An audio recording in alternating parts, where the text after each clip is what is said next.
আসসালামু আলাইকুম। আপনারা সবাই কেমন আছেন? আশা করছি অনেক ভালো আছেন। আমিও ভালো আছি আলহামদুলিল্লাহ। তো আরেকটি নতুন ভিডিওতে আপনাদের সবাইকে স্বাগত জানিয়ে শুরু করছি। তো অনেক দিন ধরে মন ভীষণ খারাপ ছিল, ভাবলাম একটু একটু বের হওয়া যাক, বের হয়ে একটু খাওয়া দাওয়া করা যাক। তো ভাবলাম এখন কোথায় যাই। তো আমি একটা জায়গায় ফুচকা খেতে যাই, ওখানকার ফুচকাটা আমার খুব ভালো লাগে, তাই ভাবলাম ওখান থেকে একটু ঘুরে আসা যাক আর ফুচকাটাও একটু খাওয়া যাক। তো এখানে এসে অনেকক্ষণ ধরে দাঁড়াই আছি অটো করে যাব, কিন্তু অটোই পাচ্ছিলাম না, অটোর দেখা নাই। এখানে আসলে অটো পেতে একটু কষ্ট হয়। তো যাই হোক, এখন অটো করে গিয়ে গন্তব্যস্থলে আপনাদের সাথে দেখা হচ্ছে। সে পর্যন্ত আমাদের সাথে থাকুন। আমরা চলে এসেছি ফুচকার এখানে। তো উনি এখানে ফুচকাটাকে প্রসেস করতেছিল। প্রথমে উনি আলু দিল, তা আমিও ভাবলাম একটু ভিডিও করে নেওয়া যাক। এখানে এক আন্টি ফুচকা বিক্রি করে, ওনার ফুচকাটা খেতে খুবই অসাধারণ এবং খুবই মজা। আমার ওনার এখানে টকটা খুবই ভালো লাগে, যার কারণে আমি এখানে এসে বারবারে ফুচকা খাই। মানে ওনার এটা ফুচকার দোকান। আর এখানে আরেকটা জিনিস খুব ভালো লাগে, এখানে অনেক মানুষের ভিড় হয় না, কিন্তু ফুচকাটা আসলেই মজার, কিন্তু অনেক মানুষের ভিড় হয় না কারণ এখানে একটু লোকজন খুব কমই থাকে। আর এখানে আসলে নিরিবিলি একটা পরিবেশের মধ্যে খাওয়া যায়, এই কারণে আমার খুব ভালো লাগে। তো উনি এখানে ফুচকাটাকে খুব সুন্দরভাবে প্রসেস করছিল এবং পাশাপাশি উনি আমার সাথেও অনেক গল্প করতেছিল। তো আমি গল্প করতেছিলাম আর ওনার সাথে বসে বসে ফুচকার ভিডিওটা আমি করতেছিলাম। তো এখানে উনি যা ওনার ফুচকাতে যা যা লাগে সেগুলাই দিচ্ছিল, আর কিছু কিছু সিক্রেট মশলা ছিল সেগুলো উনি ইউজ করতেছিল এখানে। তো দেখে খুব ভালো লাগতেছিল। আর হচ্ছে যে এখন উনি এখানে দিয়ে দিবে লবণ, অনেক কিছু দিয়েছে, আলু, পেঁয়াজ, মরিচ, অনেক সিক্রেট মশলা, ওনার যা যা কিছু প্রয়োজন সেগুলোই উনি দিয়েছে, সেগুলো দিয়ে উনি ফুচকাটাকে বানাচ্ছে। এই যে উনি এখানে সিক্রেট মশলা ইউজ করতেছে।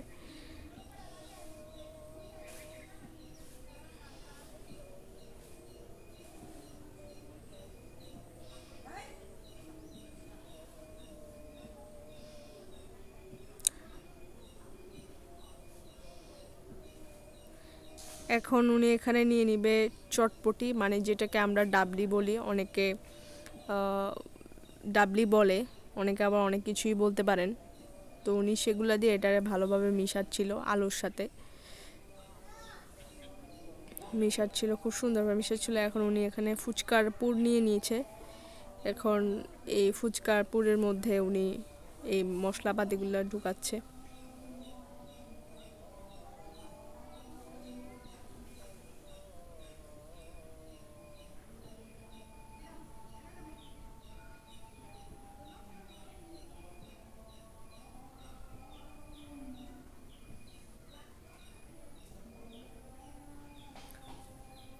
তো লাস্টে উনি গার্নিশ করার জন্য আর একটু ডেকোরেটেড করার জন্য এখানে উনি ডিম দিয়ে দিছে। আর এই টকটা হচ্ছে অনেক মজা, অনেক মজা। টকটা একদম ঘন, মানে অনেকগুলা পাকা তেঁতুল আছে না, ওই তেঁতুলের টকটা মনে হয়। আর এখানে পাশাপাশি উনি চটপটিও বানাচ্ছিল।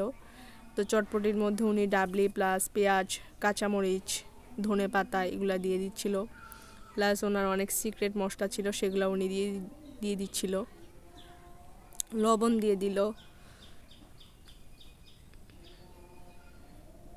অনেক কিছুই দেয়, সেগুলো উনি দিয়ে দিচ্ছিল।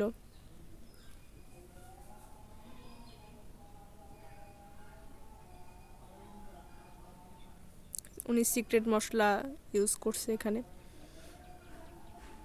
এটা সম্ভবত হচ্ছে লেবুর রস মনে হয়। এখানে বিট লবণ ইউজ করছে।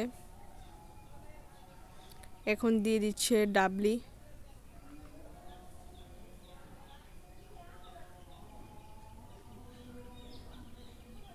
এখন সবগুলাকে উনি ভালোভাবে মিক্স করছে।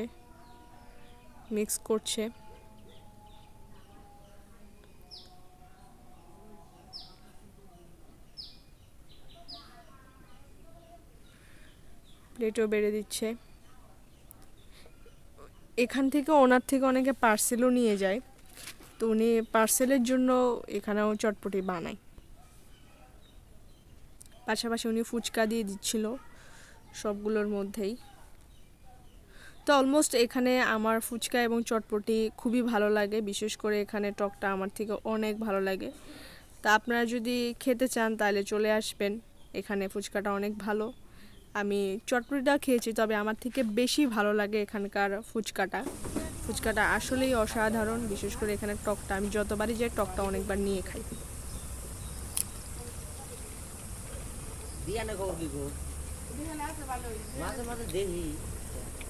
কেমন?